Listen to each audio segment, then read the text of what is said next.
देखो we were doing adjustment of capital.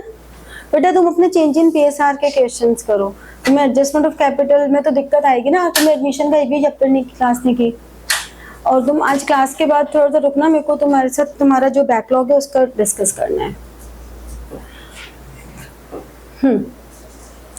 हम लोग कर रहे हैं adjustment of capital. So adjustment of capital जैसा कि हमने कल किया था, on the basis of new partner old partner की कैपिटल को हम एडजस्ट कर देते हैं, और जो भी एडजस्टमेंट में डेफिशिएंसी होती है that may be cover through cash और करंट अकाउंट। ठीक है, ये क्लियर हमने किया। अब नेक्स्ट हमारे पास है कि on the basis of old partners, मतलब हमें न्यू पार्टनर की कैपिटल गिवन नहीं है एंड न्यू पार्टनर की कैपिटल हम कैलकुलेट कर रहे हैं on the basis of old partners. तो आपको क्या लिखा होगा, आपको लिखा होगा कि new partner brings proportionate capital, जैसे कि C admits and brings proportionate capital. अगर ये लैंग्वेज लिखी है या लिखा है कि C brings proportion of total capital, या ये लिखा है proportion of net assets, this is one and same thing. जब गुडविल वाला चैप्टर किया था तो याद है कैपिटल एम्प्लॉयड निकालने के दो मेथड्स थे, एक लायबिलिटी अप्रोच और एक असेट अप्रोच। तो दोनों से ही हमारी कैपिटल एम्प्लॉयड सेम आ रही थी। ठीक है, हमने कहा net assets is equal to total capital of the firm. याद है ये चीजें हमने की थी कि net assets is equal to total capital of the firm. So net assets is equal to total capital of the firm.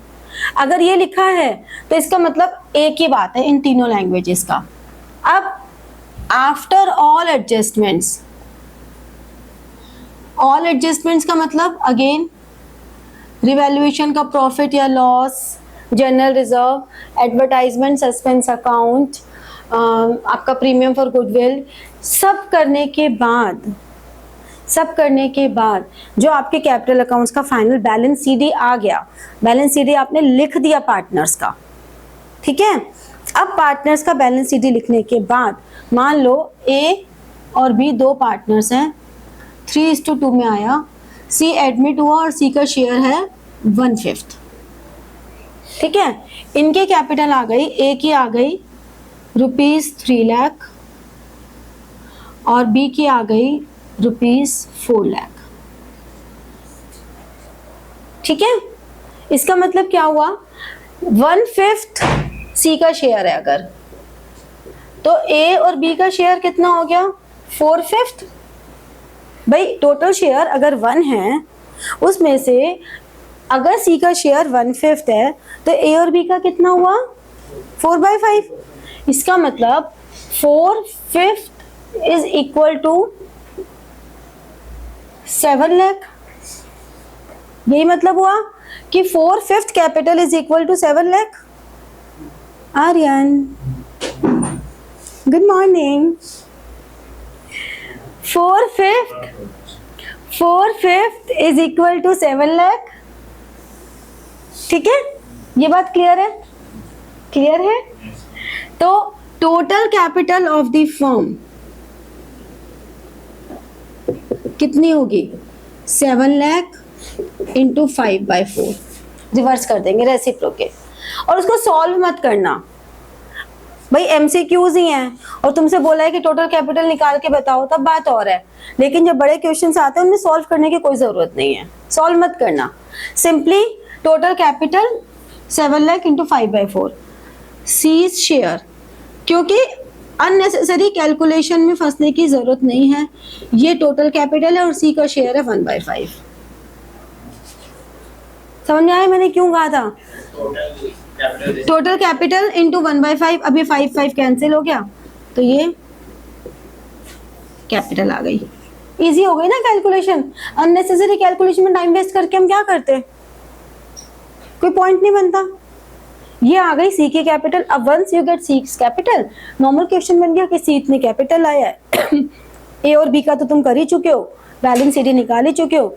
सी के capital account में लिखा बाय कैश या बाय बैंक, और बस हो गया क्वेश्चन खत्म। सिंपल, इतना ही है।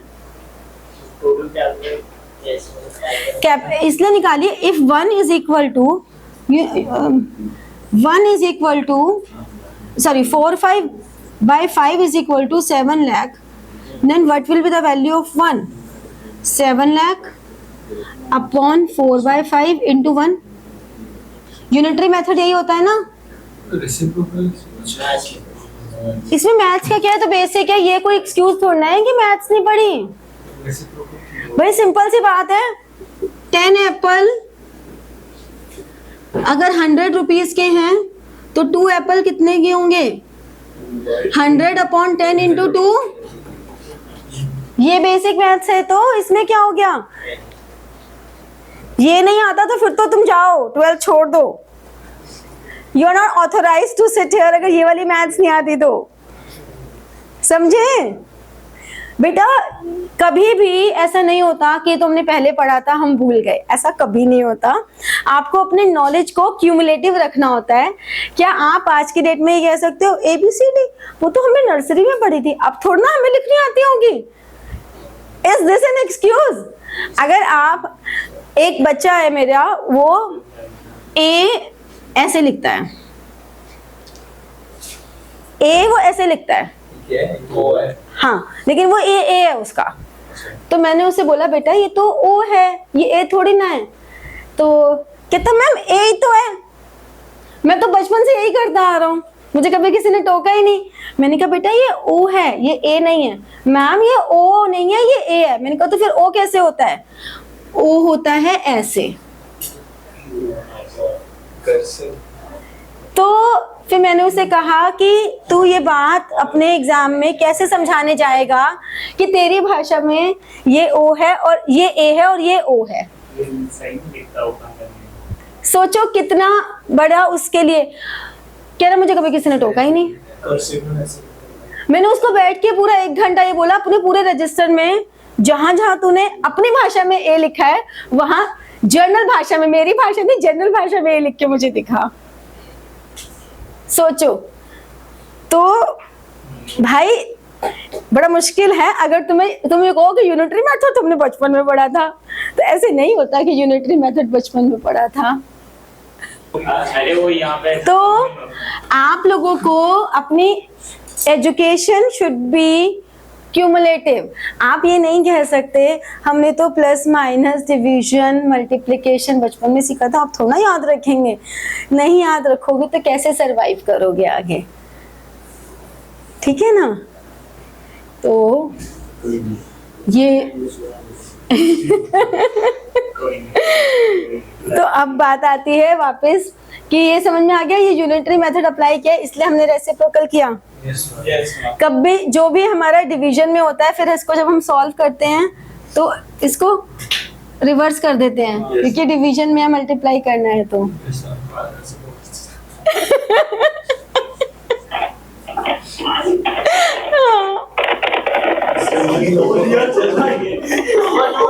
सुनने तो दो। फिर नेक्स्ट हमारे पास आता है proportion of combined capital of old partners.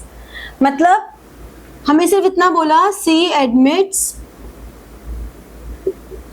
For 1/5 share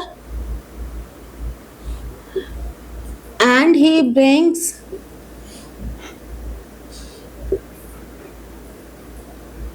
30% of combined capital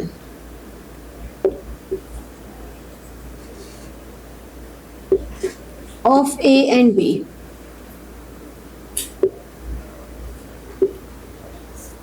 %30 of combined capital of A and B.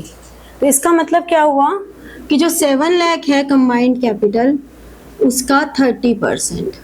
Simple.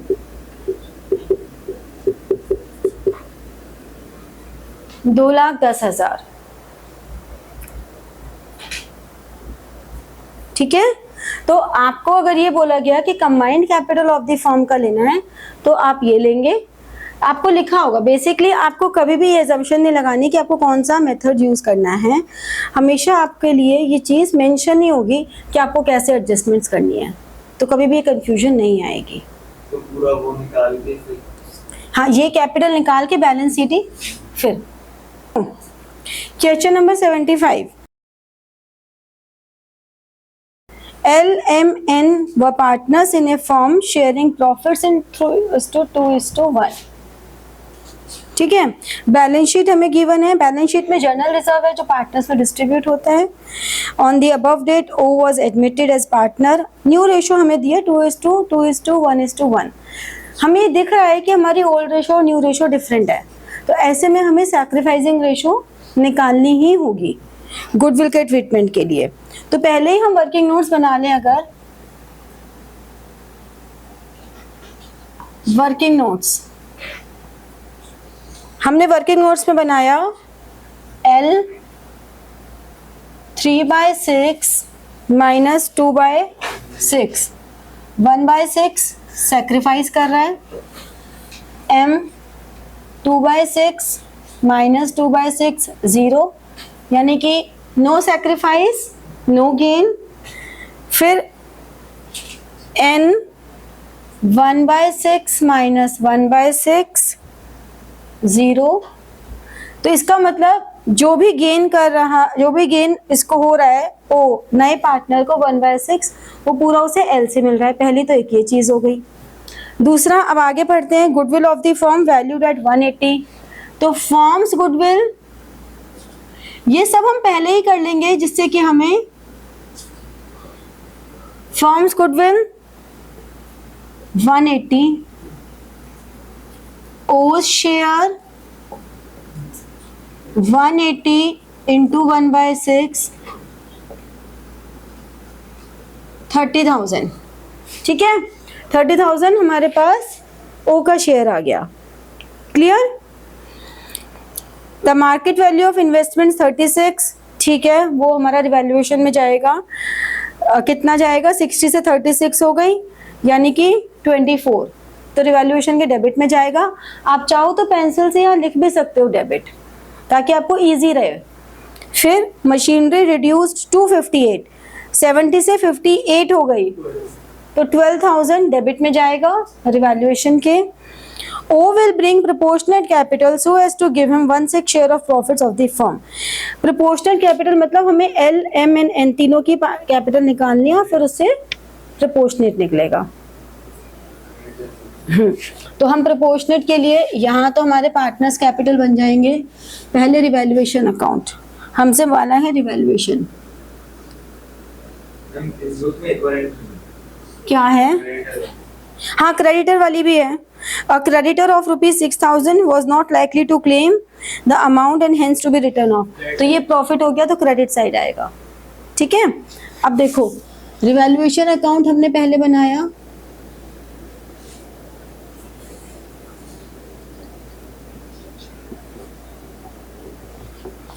क्या क्या था? 2 इन्वेस्टमेंट्स कितना है? 24,000। मशीनरी 12,000।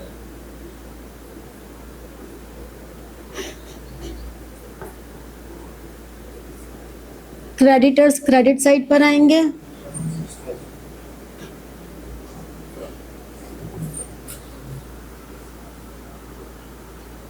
$6,000 और अब बस लॉस आ गया।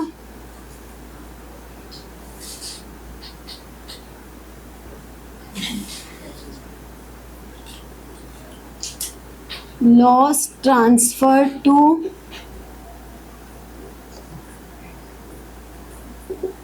capital accounts of L, M और N तीनों को मिलेगा। ठीक है, तीनों को मिलेगा। कितना लॉस आ गया? 15, 10 और 5।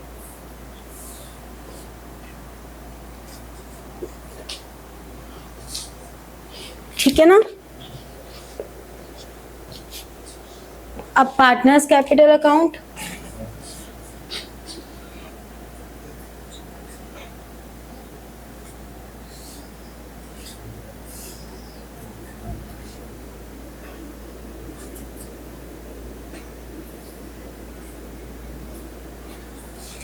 L,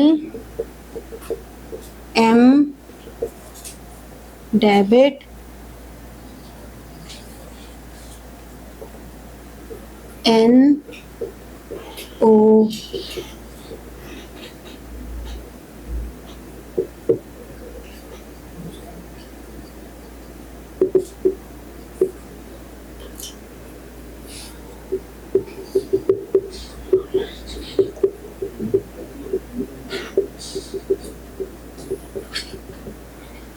ठीक है। अब बाय बैलेंस बीडी, सबसे पहले बैलेंस बीडी तीनों का आ जाएगा। बाय जनरल रिजर्व, लिखते जाओ और बताते जाओ मुझे कि फाइनल अमाउंट कितना आ रहा है। सारा बताते जाओ, बनाते जाओ। टू रिवैल्यूएशन अकाउंट और प्रीमियम फॉर गुडविल वाला है। हाँ, by premium for goodwill account, ये सिर्फ इसको मिलेगा।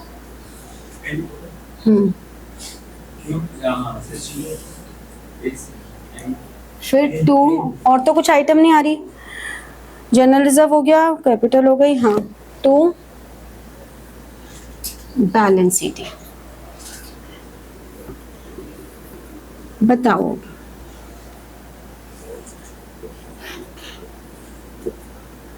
बैलेंस बीटी कितना था? 120, 80 और 40। जनरल रिजर्व 21,000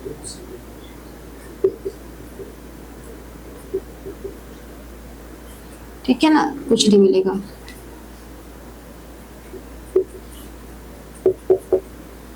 फिर बैंक अकाउंट के थ्रू उसकी कैपिटल आएगी जो हम बाद में निकालेंगे,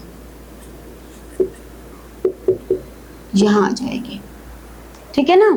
ये डैश लगाना मैं तुम्हें सब समझाने के लिए लगा रही हूँ, ये तुमको लगाने कोई जरूरी नहीं होते, मैं तुम्हें समझाने के लिए लगा रही हूँ। ठीक है ना। यहाँ पे रिवैल्यूएशन का लॉस 15, 10 और 5।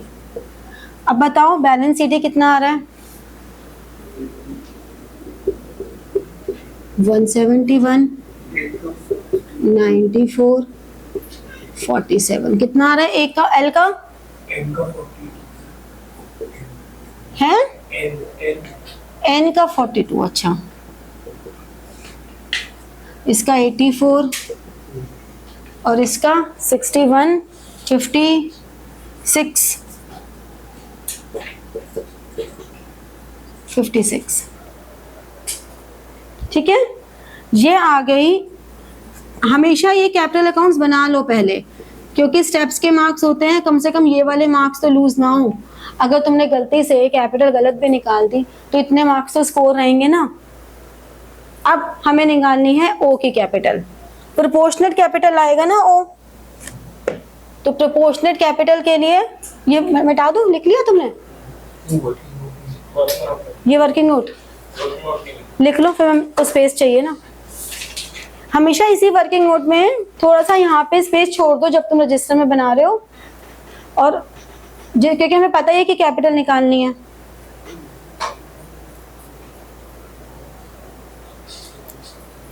लिख लो वर्किंग नोट। एल की कैपिटल है 156,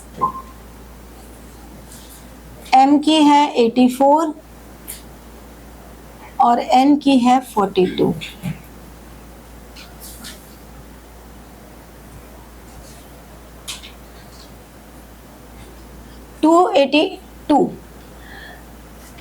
ओ शेयर, ओ का शेयर कितना है? 1/6।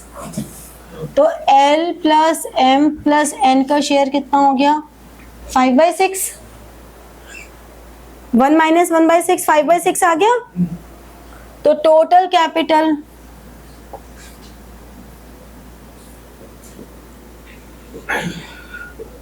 $282 इंटू 6/5।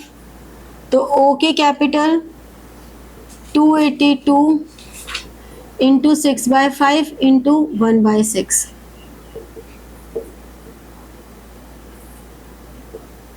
56,400 आ गई। वो एलिमेंट के जो अमाउंट्स है वो कहाँ से आए? ये रे 156, 84 एंड 42, जो इस साइड का ऐड है क्या है? पूरा फाइनल बैलेंस, जो final balance after all adjustment, this is the balance after all adjustment. ठीक है, तो ये पूरा बैलेंसेस आफ्टर ऑल एडजस्टमेंट्स आ गए। उन बैलेंसेस को हमने ऐड किया, उससे टोटल कैपिटल निकाली और उससे ओ का शेयर निकाल दिया। वो 156 हो गया तो इस तरफ को वन साइड में किसका इसका बेटा? बैलेंस 156, 84 एंड 42, ये बैलेंसेस आए हैं ना कैपिटल के, बैलेंस सीडी। लेकिन मैम वो तो इस साइड ला देगा बैलेंस सीडी में तो बैलेंस सीडी तो इधर ही आएगा। हाँ समझ गया। नहीं उसमें से वो माइनस में कह रहा था रिवैल्यूएशन। तो करेंगे ना, बैलेंस सीडी कैसे निकालते हो लेजर में? रिवैल्यूएशन देखना मुझे। एब्सेंट माइंड कहते हैं इसे। 282 टोटल कैपिटल आ गई LMN की आफ्टर ऑल एडजस्टमेंट्स, उससे हमने टोटल कैपिटल ऑफ फर्म निकाली और फिर ओ का शेयर निकाल दिया। जो ओ का शेयर आया वो यहाँ आ गया 56,400 और ये बैलेंस सीडी आ गया।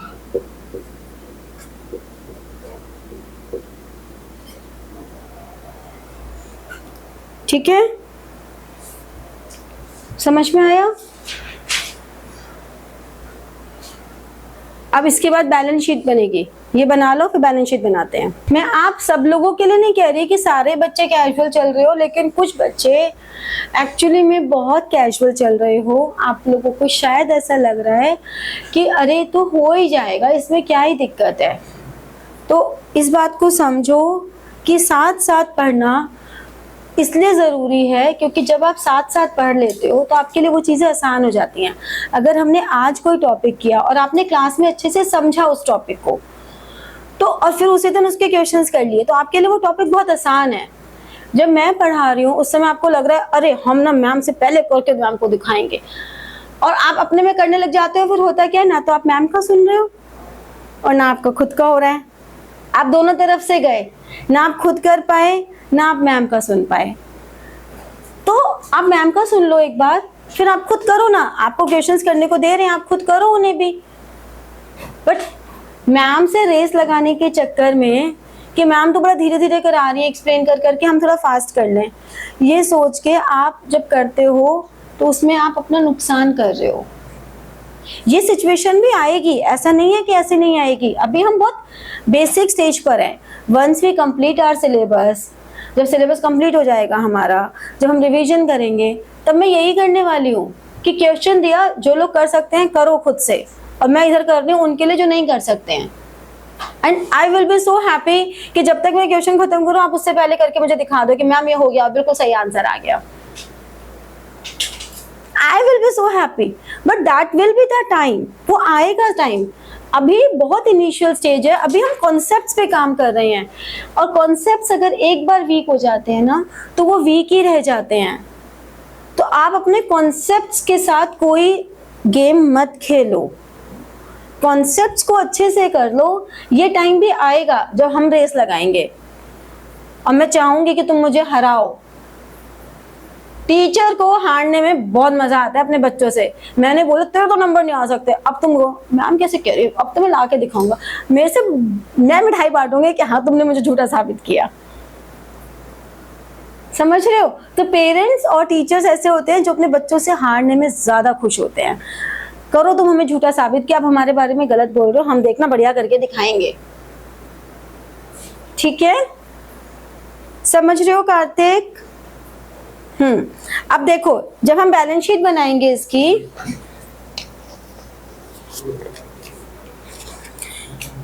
तो हमने क्रेडिटर्स लिखे, क्रेडिटर्स में 168 में से 6000 तो क्लेम नहीं होंगे, तो 162। जनरल रिजर्व तो डिस्ट्रीब्यूट हो ही गया। Capital accounts L, M, N and O। General partners में डिस्ट्रीब्यूट कर दिया ना बेटा, तो खत्म हो गया। ये कैपिटल अकाउंट के बैलेंसेस यहाँ लिख दिए 56,400। ये हमारी साइड हो गई।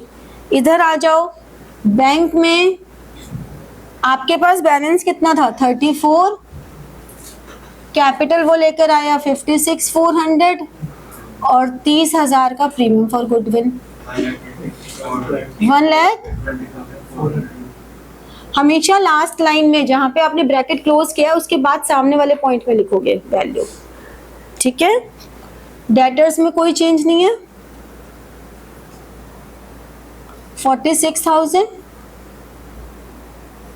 स्टॉक में कोई चेंज नहीं है या है 220। इन्वेस्टमेंट्स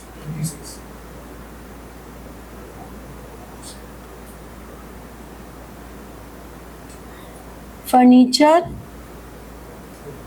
कोई चेंज नहीं है, और मशीनरी में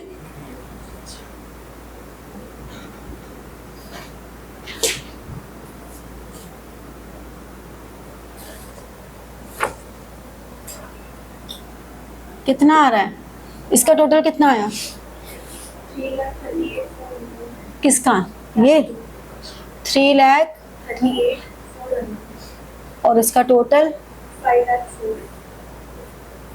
5,04,000। इधर का भी यही आ रहा है। इतने सालों बाद भी जब मेरी बैलेंस शीट टैली होती है ना तो मुझे बड़ी खुशी होती है, हर बार, एवरी टाइम। तुम्हें भी होती है कि नहीं होती? होती है ना, होनी चाहिए।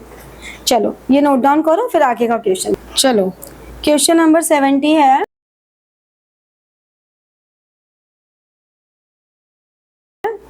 बादल एंड बिजली वर partners in a form sharing 3:2 ratio में प्रॉफिट्स। बैलेंस शीट हमें गिवन है। बैलेंस शीट में हमने नोटिस किया कि इसमें कैपिटल भी और करंट अकाउंट दोनों है, यानी कि ये fixed capital account system follow कर रहे हैं। फिर Raina was admitted for 1/6 share, 40,000 वो कैपिटल लाई and capitals of Badal and Bijli adjusted on the basis of Raina's account, ठीक है। Raina will bring her share of goodwill 12,000 in cash. फिर हमें रिवैल्यूएशन के आइटम्स दिए हैं, prepare revaluation account and this. चलो पहले तो रिवैल्यूएशन अकाउंट बना लेते हैं।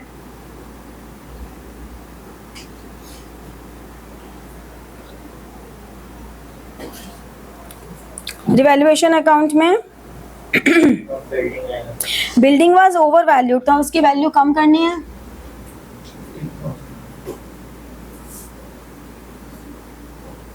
कितनी है? 80,000।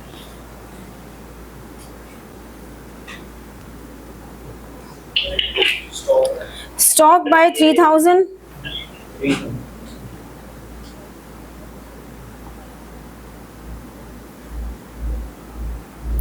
फिर provision of 10% was to be created on debtors, तो 20,000 पे प्रोविजन हमने बनाया।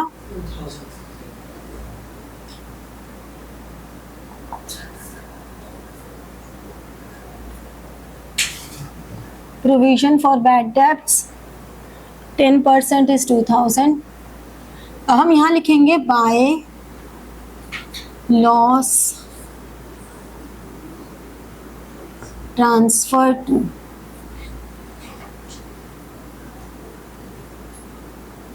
करंट अकाउंट्स ऑफ, नहीं क्योंकि अब करंट अकाउंट बना रहे हैं ना हम, इसमें लिखा है कि करंट अकाउंट के बैलेंसेस भी दिए हुए हैं, यानी कि we are following fixed capital account system. तो current accounts of Badal Bijli 12,000 और बिजली का 8,000।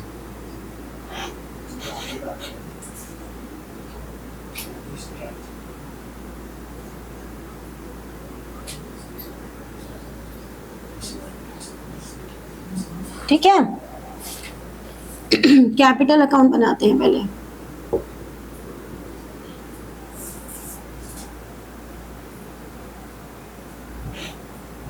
मैम इसका बैलेंस शीट टोटल 310 है क्या?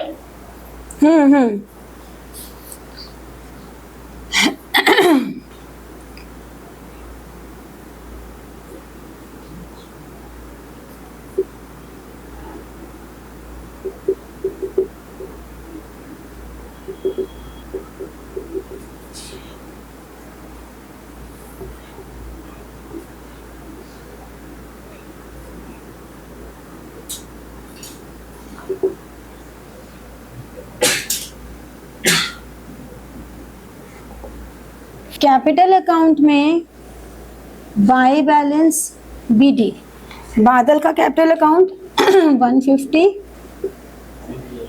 और ये 90, बाय कैश लिखेंगे। कैश अकाउंट कितना लेकर आया वो कैश 40,000।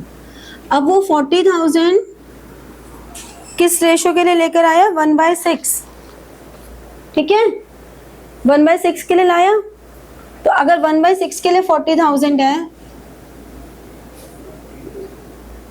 तो फॉर्म की कितनी हो गई, लिखा है ना देखो क्वेश्चन में, पूरी फॉर्म की हो गई 40,000 इंटू 6 2,40,000। इस 240 में से रैना की माइनस कर दी 2 लाख और इस 2 लाख को 3:2 में डिस्ट्रीब्यूट कर दिया 120 और 80। अगर हमें इनका न्यू रेशियो देखना है तो उस न्यू रेशियो में बांट देना उस 2 लाख को। बिल्कुल। अब यहाँ पर 2 बैलेंस CD 120 80 एंड 40। तो जो बैलेंस आएंगे यहाँ पे हमने डाला करंट अकाउंट्स और ब्रैकेट में लिख दिया बैलेंसिंग फिगर।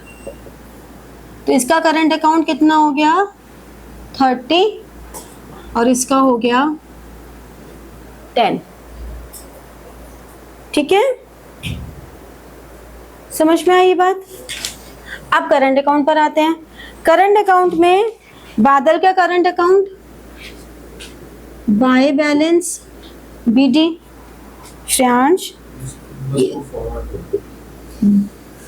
और बिजली का करंट अकाउंट हमें दिया हुआ है असेट साइड पे, तो इसलिए उसका डेबिट बैलेंस हो गया। बिजली का 2000 आ गया, ठीक है ये चीज समझ में आई। अब क्योंकि हमें इसका लायबिलिटी साइड पे दिया हुआ था तो क्रेडिट बैलेंस है, इसका असेट साइड पे दिया हुआ था तो डेबिट बैलेंस है। फिर यहां से लॉस आ गया टू रिवैल्यूएशन अकाउंट 12,000 और 8,000। फिर इन्वेस्टमेंट फ्लक्चुएशन रिजर्व, इन्वेस्टमेंट की वैल्यू में तो कोई चेंज ही नहीं हुआ, तो हमारा पूरा का पूरा रिजर्व पार्टनर्स में डिस्ट्रीब्यूट हो जाएगा। बेटा मैंने क्या कहा था कि अगर हमारा फिक्स्ड कैपिटल अकाउंट सिस्टम चल रहा है तो सारी ट्रांजैक्शंस करंट के थ्रू होंगे, कैपिटल के थ्रू कुछ नहीं होगा। इन्वेस्टमेंट फ्लक्चुएशन रिजर्व अकाउंट 24,000 को इन दोनों में डिस्ट्रीब्यूट कर दिया 3:2 में, कितना कितना आएगा 24,000 को 3:2 में किया तो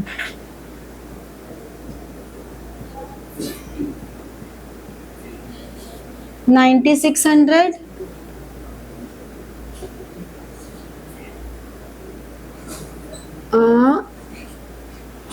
कितना हो गया 14,400,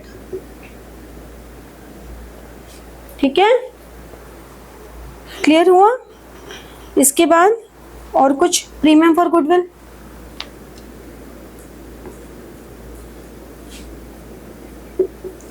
प्रीमियम फॉर गुडविल कितना है प्रीमियम फॉर गुडविल 12,000, उसको भी डिस्ट्रीब्यूट कर दो, कितना हो गया 7,200 और ये हो गया 4,800। यही आएगा ना 12,000 को 3:2 में डिस्ट्रीब्यूट करोगे तो ओल्ड हाँ ओल्ड रेशियो और सैक्रिफाइसिंग रेशियो सेम ही है ना। प्रीमियम हो गया, रिजर्व हो गया, सब कुछ हो गया। इनका अमाउंट डाल देंगे बाय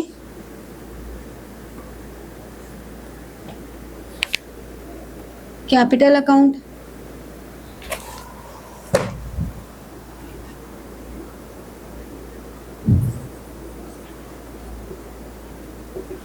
कितना हो गया 30 और 10। रैना का करंट अकाउंट में कुछ भी नहीं आएगा, नील रहेगा। अब बैलेंसेस निकाल दो।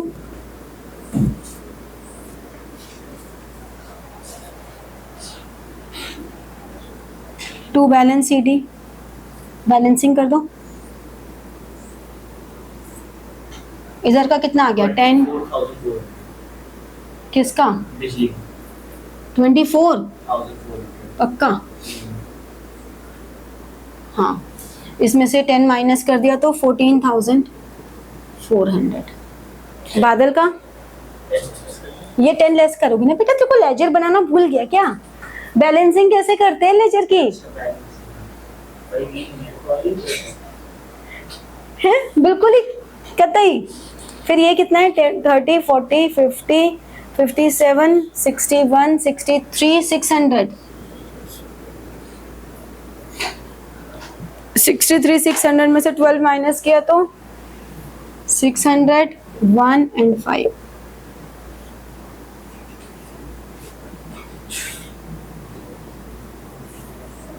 समझ में आया?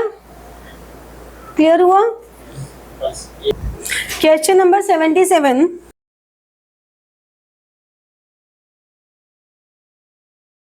On 31st March 2024 balance sheet of Ram and Shyam is this 3:2 की रेशियो है।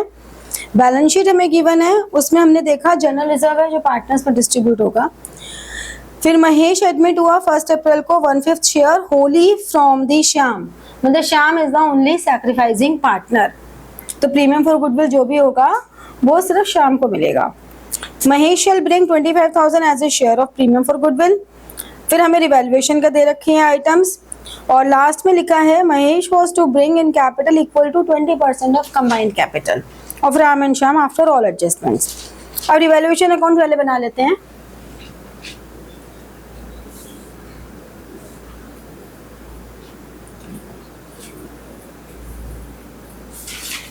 रिवैल्यूएशन अकाउंट में A debtor who dues 7,500 for return of his bad, यानी कि हम बैड डेब्ट रिटर्न ऑफ कर चुके थे, अब उन्होंने अगर पे कर दिया तो सेटलमेंट नहीं होती है, उन्होंने जो पे किया वो हमारे लिए फायदा ही फायदा है बस। तो हम लिखेंगे बाय बैड डेब्ट्स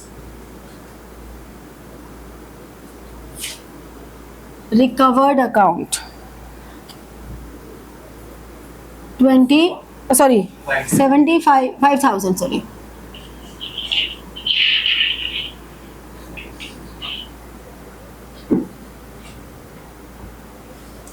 ठीक है। A claim of 12,500 on account of workman compensation was to be provided for, और ऊपर हमें वर्कमैन कॉम्पनसेशन फंड कहीं दिया नहीं हुआ, तो हम यहाँ पे पूरा डेबिट में लिखेंगे to workman compensation claim 12,500। Machinery was under valued by 5,000, मतलब मशीनरी को हमने अंडर वैल्यू किया तो हमें वैल्यू बढ़ानी है बाय मशीनरी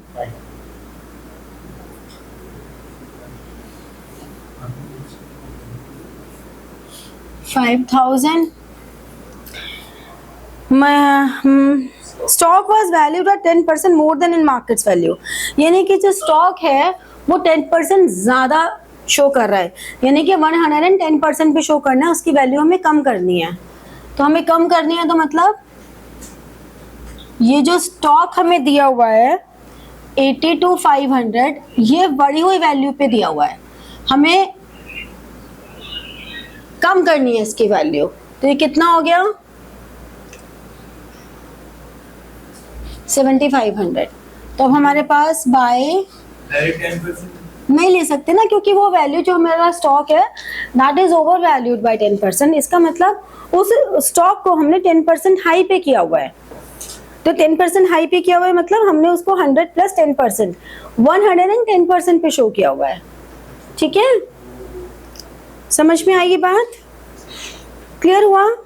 अंतरा, अनन्या, आराध्या, क्लियर हुआ?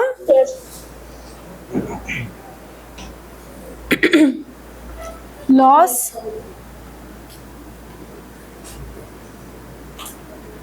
Transfer to capital accounts of, कौन कौन है? Ram and Shyam.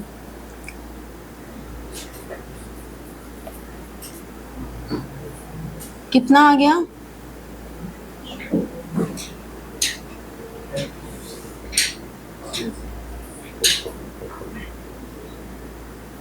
Amount 6,000 and 4,000. फिर कैपिटल अकाउंट्स,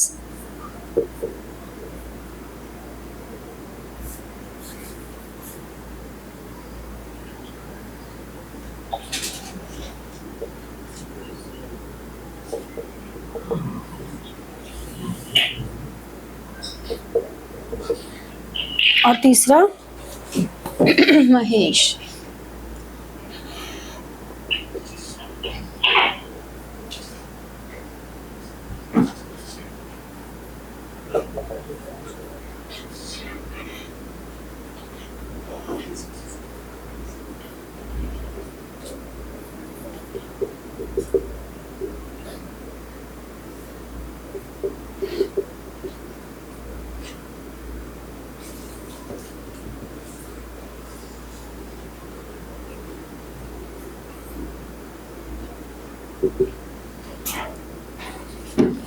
बाय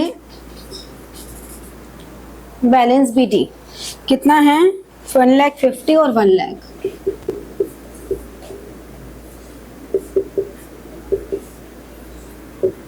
ठीक है। By general reserve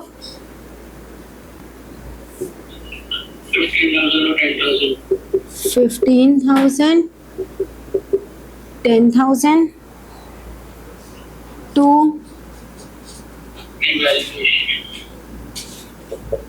revaluation account 6। अब प्रीमियम फॉर गुडविल वो लेकर आया 25, किसको मिलेगा पूरा का पूरा?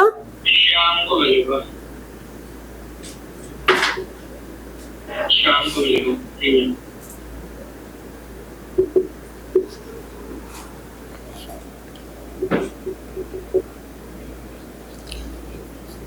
और बाय बैंक अकाउंट महेश की कैपिटल जो कि हमें भी कैलकुलेट करनी है। कितनी आएगी? पहले इनके बैलेंसेस निकाल दो। कितने बैलेंसेस आ रहे हैं?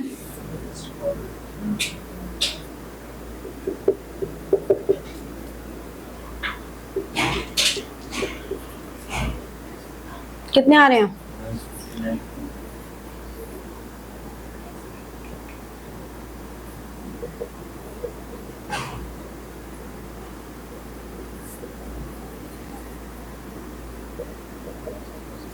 अब हमें क्या बोला?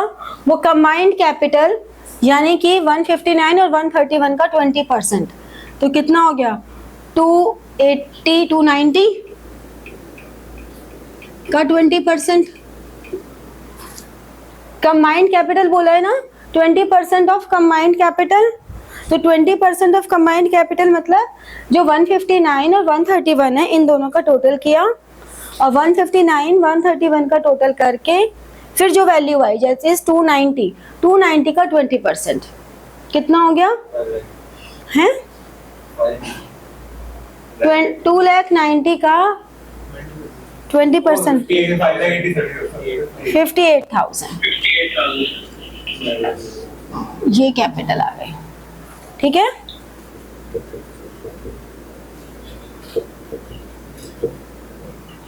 सब जगह लिखेंगे। अब बैलेंस शीट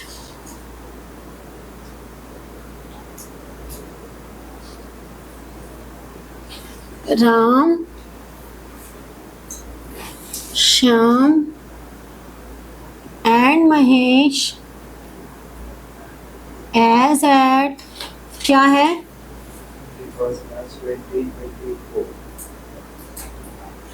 यही आ रहा है, उसके एडमिशन डेट ये है। जब वो आया है तभी की तो बना रहे हैं। हमेशा तभी हाँ अच्छा, हमने पिछले क्वेश्चन में भी वही लिख दी थी हमेशा। हाँ, तो वो गलत है। हमेशा जो एडमिशन डेट है उस डेट की हम बैलेंस शीट बना रहे हैं ना, तो वही डेट लिखनी है, क्योंकि as on the date of admission हम बैलेंस शीट बना रहे हैं ना, तो हमेशा वही लिखनी होती है। ठीक है, अब बताओ इसमें आइटम्स हमारे पास आ जाएंगे। देखो यहाँ पर आ गए क्रेडिटर्स, कोई चेंज है? कितना हो गया?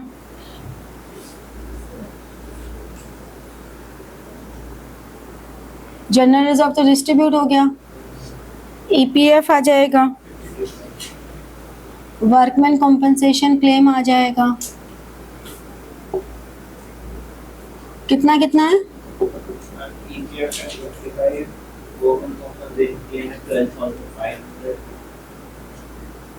Capital accounts Ram, Shyam, Mahesh.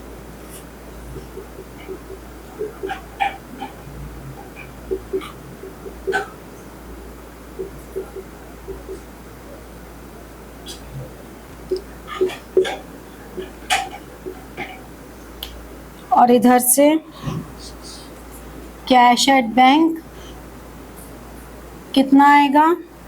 25 plus 58 और प्लस 25। डेटर्स 162,500 और लेस प्रोविजन। कोई चेंज है? अच्छा, ये भी तो आए हैं 7,500 जो डेटर्स हमें मिले हैं 5,000, ये भी तो ऐड होगा। हाँ, ये भी तो बैंक के थ्रू ही आ रहा है ना पैसा। तो डेटर्स 12,500, 150 स्टॉक, मशीनरी। कितना हो गया स्टॉक? 7,500, तो 75,000 हो गया। मशीनरी 5,000 प्लस हो गई 147, कैश 1,13,000। देखो इधर का टोटल कैपिटल कितनी आ रही है? 348। टोटल 4,85,000। पक्का? दोनों तरफ का होना तो चाहिए। आ रहा है कि नहीं, देखो।